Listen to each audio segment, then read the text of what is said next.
the Cowboys.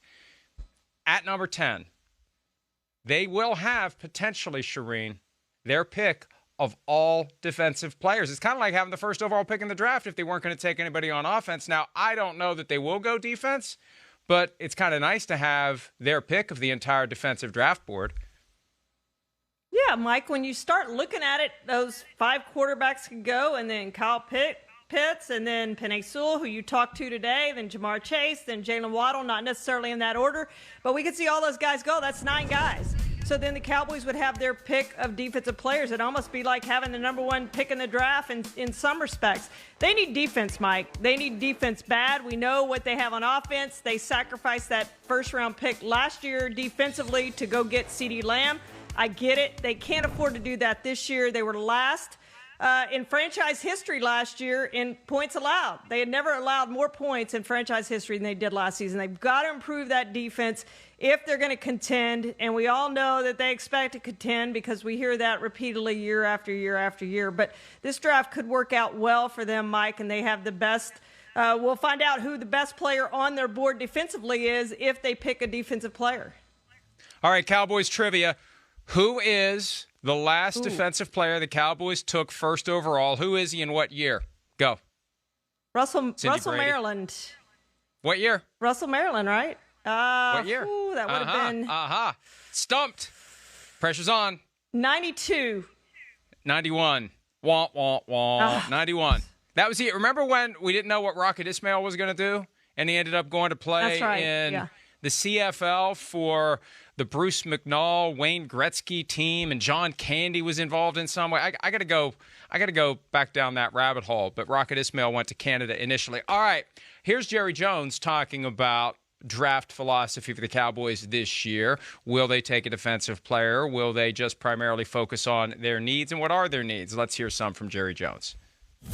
I think that we've got a good chance to have a top defensive player, the top or one of the top, be there at 10. I think the real thing to do is don't be stupid over your needs. Just don't be ridiculous.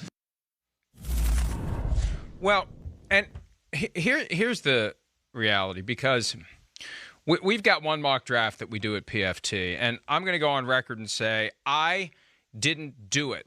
I farm it out to somebody who has actually been in a draft room, who actually has put a draft board together. Can't say who it is, but that's who I've relied on the past several years, and I didn't tinker with it at all.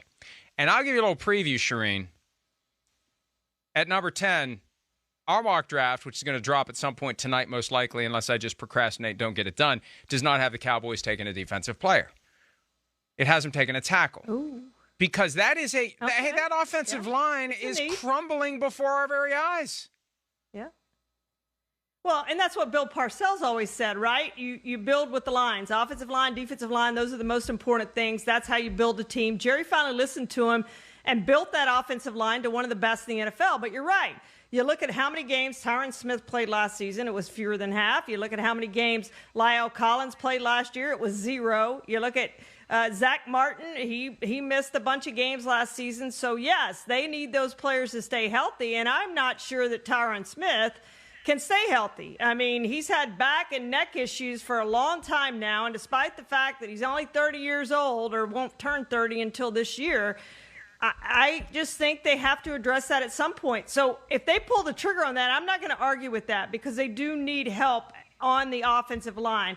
And if that player's rated ahead of any defensive player they have on the board, go for it.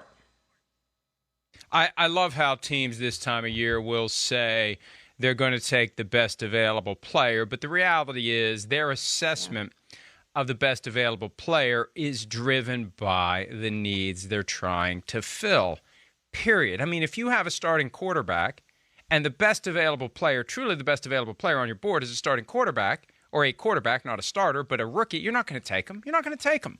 And if you can't find a trade that you like, you're going to take somebody else, period. So your needs do drive your assessment of who the best available may be. And for the Cowboys, drafting at number 10, they could have their pick of all defensive players, or they may go tackle, and we'll find out on Thursday night along with the other 31 picks in round one. Hi, I'm Mike Tirico, and thanks for watching. Make sure to hit subscribe for the latest news and highlights from NBC Sports.